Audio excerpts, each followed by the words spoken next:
Fallout has been making waves on Prime Video, setting a high bar not just for video game TV shows but for the dystopian genre in general.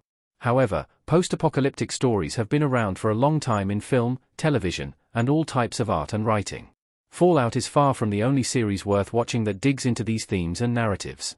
There are plenty of shows to watch while waiting for Fallout Season 2, but The Man in the High Castle might be the best. Loosely based on the book by Philip K. Dick, a renowned sci-fi author, The Man in the High Castle is a thrilling show about resistance, exploring a shocking version of history that will put audiences on the edge of their seats. Set in a fictionalized version of reality where the Axis powers won World War II, meaning fascism and totalitarianism spread across the globe, The Man in the High Castle is a tense, interrogative series. Premiering on Prime in 2015, The Man in the High Castle ran for 4 seasons and incorporated interesting aspects of sci-fi and historical fiction into its story. Fallout has great alternate history, but Man in the High Castle takes the concept further. Rupert Evans holding a gun in The Man in the High Castle. The premise of Fallout relies on the alternation of history to make the story possible, with the nuclear devastation of the Earth sparking the many environmental and societal changes that the characters explore. However, The Man in the High Castle is more dystopian than post-apocalyptic, so the series has more opportunity to imagine how the world would have evolved differently in its timeline. While Fallout Season 2 might take the concept of fictionalizing the past even further, digging into the ways that the world of Fallout is both similar and different from reality, The Man in the High Castle is all about its alternative events. Fallout uses the fantastical nature of its events to create gripping science fiction, but The Man in the High Castle attempts to stick to relative realism to make its story all the more impactful.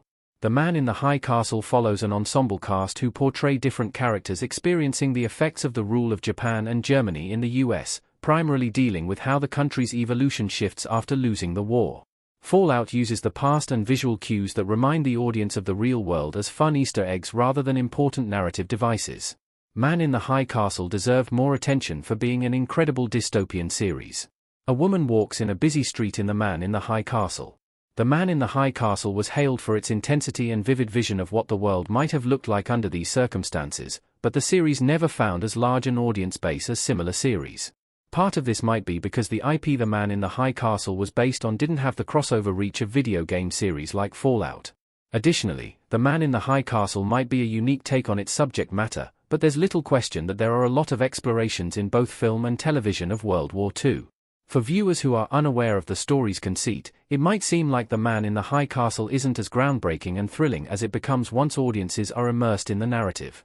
The best dystopian sci-fi TV shows all find a way to make their otherworldly and fantastical elements feel like a natural part of the story, and The Man in the High Castle is no exception.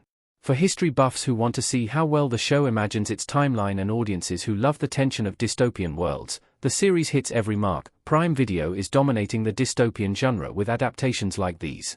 Ella Purnell's Lucy looking thoughtfully while sitting next to a fire in Fallout Season 1.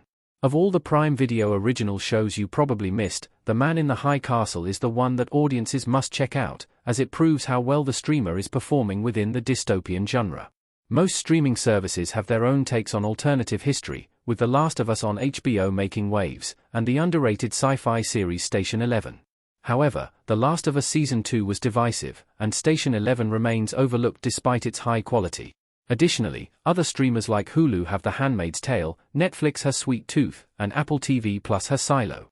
However, Prime is cornering the dystopian market with projects like Fallout and The Man in the High Castle.